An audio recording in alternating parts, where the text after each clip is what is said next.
this episode of the Connecting Faith to Life podcast. I'm Trey Rhodes, the Connections Pastor at Northwood Baptist Church here in North Charleston, South Carolina. In just a few moments, our lead pastor, Dr. Tommy Metter, will be joining the conversation as well. In our crazy and chaotic world, our hope is that these few minutes will help you stop and reflect on your relationship with Jesus as you learn to connect Christ-centered faith to your everyday life.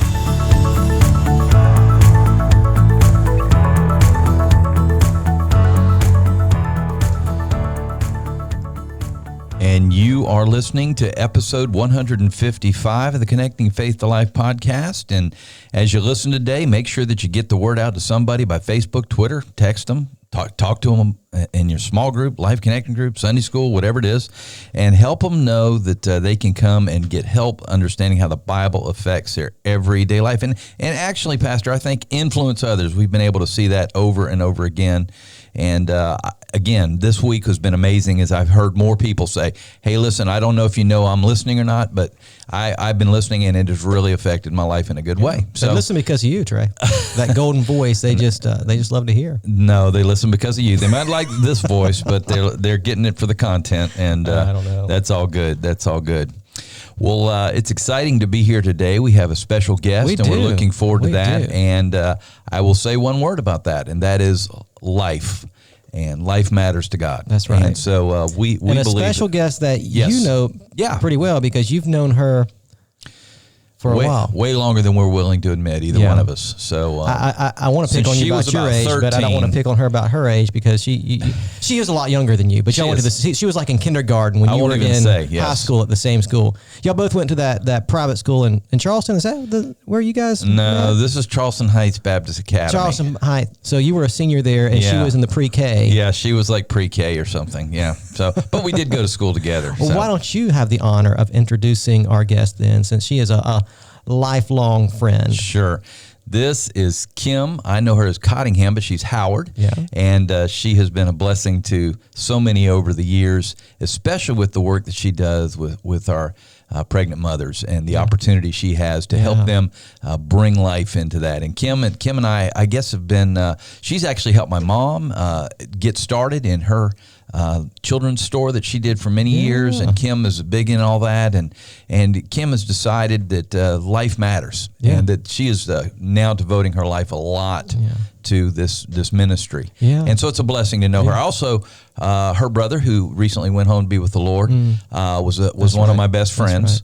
And it was a strange and wonderful relationship. We never got over that time when we went to high school together. We graduated together and all those Anybody things. who's in a relationship with you is a strange relationship, right? Exactly. I'm strange and he was wonderful, so that's how it works. But anyway, we're thankful to have you here, Kim. Thank you for having me. Ms. Kim, welcome. So, Ms. Kim, you're a part of our faith family. You've been here for a couple years now in our faith family, and you also serve with the Low Country Pregnancy Center. So, what's your role? What exactly is your role at Low Country Pregnancy Center? Now I'm the director of administration. Okay, here. that sounds really important. Well, I call it Jack of all trades, yes, master ma'am. of none. There you go. Well, we wanted to have Ms. Kim on today because obviously, if you're listening to this podcast on the day of release, this past week has been absolutely it has been a huge week for those of us who are pro-life as Roe v. Wade was overturned. Trey, I don't know about you, but you know, Roe v. Wade went into effect in 1973, so almost 50 years. Yes. That's a long time. It is. Roe v. And honestly, I mean, we didn't know this day would ever come. No, I know there were many of us that thought we would not see this ever overturned. Yeah, we have prayed. We have prayed. Worked. I've been at the life marches up in D.C. years and years and years, back to back to back. And you just get to that point where you think, it's just not going to happen. That's right. That's right. And just a miracle of God's grace that, over the last few months, we saw the leak, and then and even when it was kind of leaked out that this was potentially going to happen. I mean, it was still, who knows, right? But then it actually does. It was big. It was big. And so for those of us who are pro-life, who value life, from conception to death, it was just a huge victory, and we're very thankful for that. Now, obviously, for those of you keeping up, it doesn't end abortion, we still have a long way to go in our country. We got a lot of work. And if you've been keeping up with it at all, you see we have a long way to go. And like every other issue, we feel like, right, Trey, that this is an issue of life. And honestly, it's a gospel issue. Yeah, it is. That we believe that God has created every person in his image to know him and to walk with him and to know the hope of Christ. And so it's a gospel issue for us. But we've seen obviously over the past week that while the issue of life for us is a gospel issue, people made in God's image, it's also just the way our culture is a very political issue. Yeah, it and is. we have seen that, and it's been very interesting, but also very, just heartbreaking to see the division over this issue that for many of us it's like a no-brainer. Yeah, right. yeah. But for a lot of people, there's a struggle here, and so to have Ms. Kim with us today to talk with us about the pregnancy center, because you know this, Trey, because you've been in ministry a long time, you've lived in different places like I have. There are lots of pregnancy centers like the Low Country Pregnancy Center all over the nation. They're doing a wonderful work. Very thankful. And I think about the Low Country Pregnancy Center, and I've been there. We financially have contributed them over the years, and we have too. We're looking to redo that because that's another story for another day. But anyway, we've been supporters of the Low Country Pregnancy Center, and what I appreciate about their center, I remember the first time I went over there to kind of get introduced to the center and their work, just their focus on ministering to that young mother when she comes in and sharing the hope of Christ, and it's just really a beautiful ministry because here's reality: we do value every life, exactly, and every life includes that young mother who is in that place where she doesn't know what to do, right? And so if we as followers of Jesus can just do and I think for me that's what the overturning of Roe v. Wade has done for me over the last week. It's just been that reminder of, man, I really need to do more. We can do, Stacy and I can do more, whether it's financially contributing, whether it's volunteering time, whether it's, being open to whatever God has for us in this particular issue. We want to live open-handedly before God. God, this is a big issue. What can we do, right? Yeah. And in our church, I think about our church. I think about people like Miss Kim. Obviously, Miss Kim has given her vocational career to this type of ministry. But we have many others in our faith family who have rallied around, the cause for the unborn. We have a number of our families in our church who, over the years, have been just deeply involved in the foster care system, and we're very thankful for that. Very thankful. We have families in our church that have adopted, and families in our church who've just done so much, whether it has been just prayer support, financial support, volunteer hours, foster, you name it. All across our faith family, we have people who have embraced the cause of the unborn, and we're very thankful for that. And so, I think today is going to be just really helpful for us as we do rejoice in what's happened this past week as followers of Jesus, but as we also think about just next steps that we as individual followers of Jesus can take to follow the will of God and protect the unborn. And so, Ms. Kim, thank you again for being with us. So tell us, just how did you get involved with the Low Country Pregnancy Center? What's your story? How did this become such a passionate issue for you? Well, that's a great question. The Lord's kind of always laid it on my heart to be involved with single moms. That's just been a passion on my heart. Yes, ma'am. Whether I was married, eventually I became a single mom. And so it really hit home even more so then. I was able to, when I became a single mom, I was juggling, homeschooling my kids, going to school, working part-time, and just had a lot of things going on. And in short, when I got through that stage, I knew it was time for me to get back and get involved. Yes, ma'am. And I had a friend who worked at the Low Country Pregnancy Center. We have 3 different locations. Yes, One ma'am. is West Ashley called Daz. And I called her up, said, "Hey, are you still over there?" And she says, "I sure am." And I said, "I think I need to get plugged back in." Yeah. And that's where my heart's desire was, to help other young single moms. And you start out as a volunteer. I did start out as a volunteer counselor. Yeah. It was scary at first, but we do just an awesome job at online training of what to do, what not to do, and then do counseling with someone. Yes, You're ma'am. mentored along the way to go through easy cases, hard cases, until you're comfortable and ready to go on your own and speak to it. And something that kind of struck me, I sometimes might not be able to connect with my young kids that are of these ages, Mm-hmm. but the kids are willing to talk to somebody else who's not their mom. Yeah, sometimes it's a lot easier, isn't it? To talk to It somebody is. who's not your parent and to get that support from someone else for sure. And I'm sure that over the years, because you've been at the pregnancy center for how many years now? I volunteered for a little over a year, and then I've been on staff for about 5.5 years. 5.5 years. And so over those 5.5 years, you have seen just a variety of cases and Absolutely. every kind of life situation you can think of, and just the need for that good listening ear and to give some good practical advice as someone's going through that situation. So there are 3 locations. There's one in West Ashley, one right here in North Charleston. Correct. And we also have one in Orangeburg. In Orangeburg, okay. Now, from those 3 locations, how many clients do you guys have over the course of a given year? Well, I could say this. From a number-wise, it was kind of interesting that we're on episode 155 because we've seen over 155,000 clients over the course of our 36 years. Isn't that amazing? That is amazing, isn't it? Oh, my goodness. That was pretty cool. What God has done. And do you have the statistics of those 155,000 women who came in, of how many of those women actually chose life? We do, and I'm gonna be honest with you. When I came in, I started with all the numbers, but I really was gearing towards what the heart of the ministry and we is. want to talk about that. Anybody can go to lpcfriends.com. Yeah. That's our donor website, and that will give you all the statistical information. Good. And even though I do a lot of financial stuff, I don't keep them up in my head. I understand that. I understand that. With you. That's all right. But it is amazing, and what I do, like I can tell you this. We probably give out in just baby items between $20,000 and $25,000 worth in a month, any given month. That's amazing. Just this last month, we gave out over 12,000 diapers. Wow. To moms in need, which is a lot. That is a lot. That's a lot of dirty diapers. Exactly. And we love it. Let's talk about the heart of the ministry. For that young woman that comes in and she does not know what to do, what happens? That's the key thing. And I'm going to try not to get too emotional. No, that's okay. I can think of some experiences that I had, I think, that might best tell Yes, some ma'am. of these stories. Yes, ma'am. A 16-year-old who came in after school, needed someone to talk to, scared to death to talk to her mom. Yeah. She's in church. She is going through the motions, doing the right thing, but face it, life gets messy sometimes. Yeah, it does. And we make mistakes, and she did.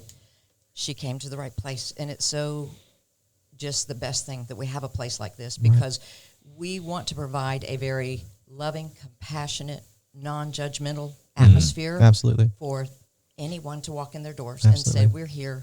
And we want to, just as I was reading this morning, Ephesians 5:2, and that we walk in love as Christ loved us. And we want to love on them. Yeah. And so this young lady came in, and long story short, was having a hard time to try to figure out how to tell her mom. Yeah. And in this case, of course, she was pregnant. We had Focus on the Family as one of the organizations that support a lot of pregnancy centers. And Yes, we had ma'am. this little flip book. And it's short. She's thinking of all the ways her mom was going to reject her. But this kind of gave her, on one side, how her mom might see this as being hard for her. Yeah. And it would give is something for her to take back to her mom to kind of explain, hey, this is what your daughter's going through. And the other side, it talked about how mom probably felt. Yeah. And the scare and the concern she had for her daughter. So we're able just to say, stop, take a breath. You don't have to make a decision today. Right. That's one of the biggest Right. things. Just stop. We don't have to do anything today. And to let them know to breathe, to think this through, to think through consequences of whatever their choices are. Yeah. We talk to them about how things are going physically, how they're feeling emotionally, and then we have the honor of talking to them about the spiritual aspect if they're willing to hear us. Yeah. And in that case, this young lady was. And at 16 years of age, I was able to lead her to the Lord. Amen. And that is one of the highlights. Right. We always follow up with our clients, and I called her a few weeks later to check on her, and she's like, Miss Kim, you know, I lost the baby. And she goes, I'm really devastated over that. Yeah. I was able to clear things up with my mom, and I was able to share with her, and she came to terms with it. But I will say one thing. God used this in my life to bring me back to him and bring me to where I was supposed to be. How about that? And that was pretty awesome. Mm-hmm. And that's just, and not every time, Yeah. of course, do Yeah. we have people, if they don't want to talk anything about religion or hear us, We don't. This is Right. not a place where we're going to shove something down someone's throat. Right, right. It is a safe place, confidential, and a place where they can be heard and talked to and loved on, Yeah. Yeah. treasured. Yeah. You obviously minister to those young women when they come in, but you also minister to dads as well. Absolutely. How do you guys do that? We have parenting classes, so mothers and fathers can come there, as well as we have a fatherhood coordinator. Yeah. And he can deal and teach a variety of ways to be a good dad. Yeah. Yeah. And they have classes one-on-one. And in each of these situations, we have this beautiful baby boutique where they earn baby bucks by coming to class and doing small things. Oh, that's cool. Yeah. And it's a beautiful thing, and that's it. We want to treasure them. We don't want to give the leftovers. Right. We want to value them as Christ would. Yeah. So I even had a young lady walk in and just went to tears. Just how beautiful it was to think that y'all care enough about me, because they're feeling lonely, scared, often rejected, Right. and just afraid Yeah. of what next steps Yeah. are going to happen. Yeah. And it's a great place. So, yes, we have fatherhood program for them to go through, and then also for the mother and father, or mothers alone, and any other support. Some of them have their mothers, and they're with them taking the classes. Now, for these young ladies that come to the pregnancy center, how do they typically find out?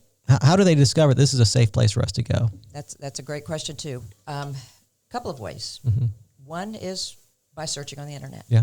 And we will pop up Yeah. for a variety of choices that they may search for, and that's on purpose, so that we want to know that we can give them options and talk about anything, any choices that they're considering, Right. and let them know what those consequences are, and pros and cons, Right. and just speak to them. We have nurses that are trained and are able to answer a lot of those questions, along with the counselors. Yeah. Yeah. Yeah. And I know that over the years, one of the great ministry tools that pregnancy centers have been able to receive have been sonogram machines. Absolutely. So how does that play a role in the work that you do? That's really cool. Me not being on the client side right now, one thing I do get called to do is be a chaperone, and that's inside of that ultrasound room. And that is one of the neatest blessings, to have a mother laying there, again, nervous, scared, but to see the tears, because I got this side view of her, and I see the tears start to just roll down her face when the screen is turned on, and she's able to see this little life inside of her and see the heart beating. Yeah. It is amazing. And so for some others, that really is a game changer. It is, yeah. absolutely. Yeah. And we've had some wonderful people to come along and just buy ultrasounds machine for us. That's too. wonderful. That's amazing. wonderful. That has been a huge blessing. Yeah. I was listening. They do the 3D and the 4D now, ultrasounds, and I know, I don't know if y'all do. I'm just saying that those opportunities are there, and I guess the more you can expose them to this precious child that's in their womb, I think, is it not?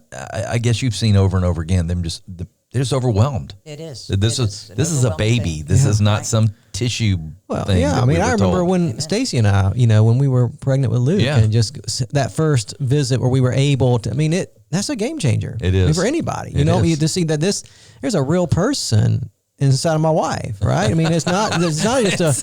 It is true. Right? I know how it happens, but you like, how did that happen, right? What? There's something living in there, it's a big deal. And then to hear that heartbeat for the first time, those are precious moments. Oh, they are. And so to be able to provide that for a woman that's struggling with a choice is a big deal, because and it's just that reminder that that baby that's growing inside of the womb is not just a collection of cells, right? It is a living, viable person that is growing in the image of God, and that's just really powerful. And I will say, if anybody wants to donate money for a 3D or 4D machine, y'all take it, won't you?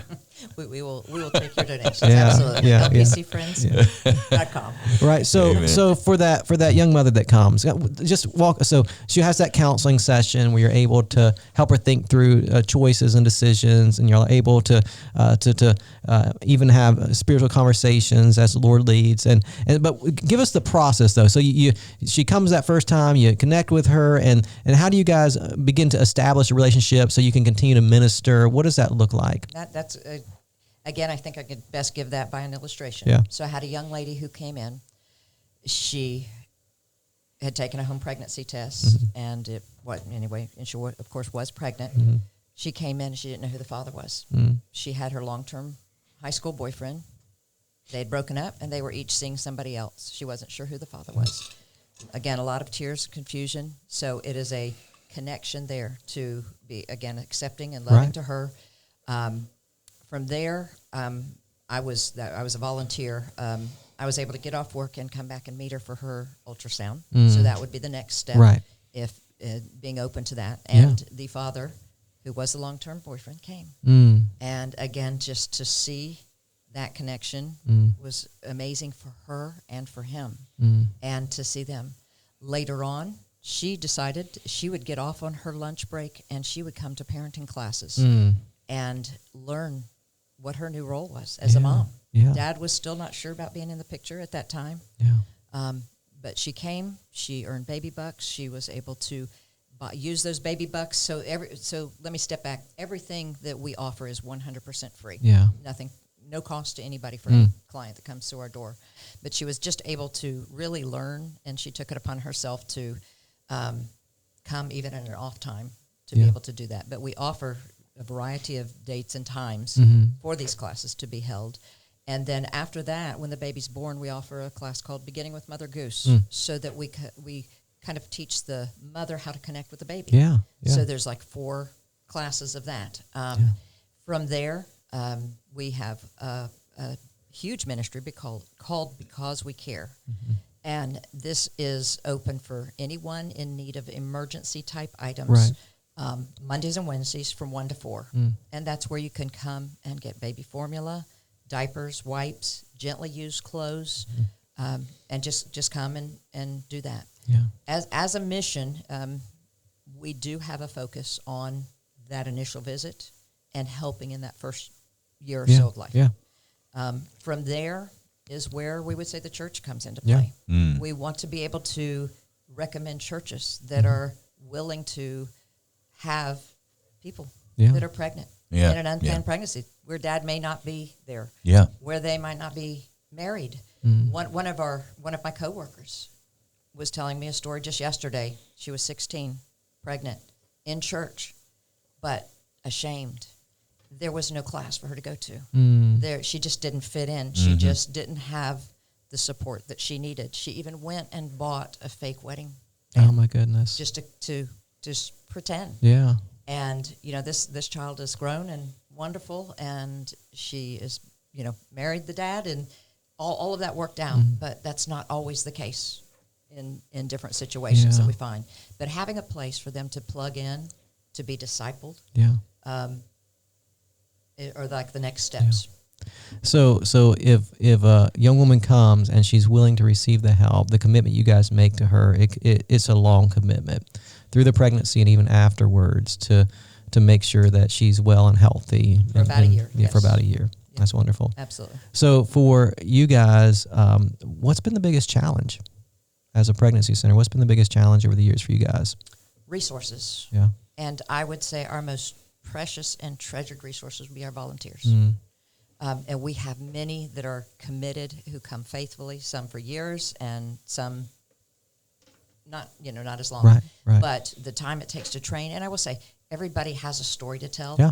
Here I was, 45, when I first started, and came in there and had a story to tell that some young lady was willing to listen to. So we need volunteers. We need nurse volunteers. Yeah. So some who are ending their career who could still do ultrasounds. Yeah. That's a big volunteers. So when you say volunteers, you would say you need volunteers to nurses, volunteers that come for counselors. What other kind of volunteers? In particular, Hispanic. And I know we have a big Hispanic community in this area. Yeah. And every day I can just literally hear Spanish-speaking people. So for whatever reason they're coming, we do have some interpreters, some who do counseling in Spanish, but we definitely have a huge need for that. For teachers that were willing to teach these parenting classes, commit. These are 10 weeks at a time, right? You know, in a break and then 10 more weeks. Around my work, I'm known as Fix-It Kim. So I've had my fair share of some handiwork done in my own homes, but if there's a gentleman out there who wouldn't mind coming when we have small repairs to be done. Right. So there's a place for just about anybody. Right. And, of course, donations are a big thing of these items that we give out. Would be another huge way of bringing diapers. And, again, there's a list on our website of the items that we do take and don't take. And a lot of the times we get small diapers, like 1s, 2s, but we really need the larger sizes because we help in that first year of life. Right. They're coming back as the child needs larger diapers. So size 3 through 6 is preferable. Just because we get so many of the small diapers. As we all know, there's a formula shortage. So Gerber Good Start, Soothe, or Gentle are key formula. And we want to be able to feed babies. You know, again, our way of helping them after the babies are here. So you think about 3 pregnancy centers in our area: North Charleston, West Ashley, and then Orangeburg, and just the size of the population that we minister to. Lots of people coming in, obviously, which means you need lots of volunteers and lots of resources. And word of mouth. There are, you know, we all have kids, grandkids. They have friends who may find themselves in unplanned pregnancy. Just sharing that we're there, and that we're open, we're confidential, and that we'll just love on them and help them through this time of their life. And the website again is lpc.org, correct? LPC Friends. LPC Friends. Okay, I always forget what it is. I just type it in the search bar until it comes up. Yes. But lpcfriends.com. And you can go on the website. You can see all of the information about the pregnancy center locations. You can see the different volunteer needs, different ways you can contribute, whether it's financially or by bringing diapers, whatever the case may be. All that information is on the website, and it's a pretty easy website to navigate. So if you get on that website, you can figure it out. But yeah, that's helpful. So thinking about the overturning of Roe v. Wade, can you speak any to, you know, what new challenges that might present for the pregnancy center? We foresee more clients. Yeah. And therefore we need more help. Yeah. That is the key thing. And that's where I think it's going. I really do. I looked at Kelly when that happened, and I said, you know what? This is now. I mean, this is the time the church has got to get up. Absolutely. We got to stand up more than ever. Absolutely. Because it is my opinion, whether this is true or not. I know that my mother went through this with my sister. It was not legal at that moment, but had it been, she was very much considering an abortion because she had been taught the lie that it's just a mess and doesn't matter. And but because it was illegal, she wasn't going to do it. Yeah. So now we have this happening. This is going to be happening more and more. So we're going to have more and more girls who are going to keep the baby because they're just not lawbreakers. Yeah. Most people are not lawbreakers. Or it's just not as accessible as it was. Yeah. So to travel to another state to be able to have an abortion might not be feasible. And so even so, they're just not going to. I just don't think they're going to do it. Yeah. They're just going to feel guilty about it. They're just not going to do it. But I just think that we've got to say, okay, it's time to step up. Yeah. And you feel that too? Do you sense that? Oh, absolutely. That this is where we're going as a church and as the people of God. Absolutely. And so I want to encourage, and this is one thing I love about the life community that we have developed in the church, and that is that we no longer look at pregnancy as as something to be ashamed of. Like you said, and I love that, you know, this idea that they get pregnant, they made a mistake. Now we love them and love the baby. Right. You know, we give them showers and we do all these things that we were told when my early days. Oh, you don't do that. You push them out. You don't let them send them off. Don't bring them in the church. I mean, I didn't say that. I'm saying this is what I heard, and we made a conscious decision as a church in 1995 that we were going to love these girls and we were going to give them stuff and we were going to make it a part of our life. That's what life has done, to not bring that shame.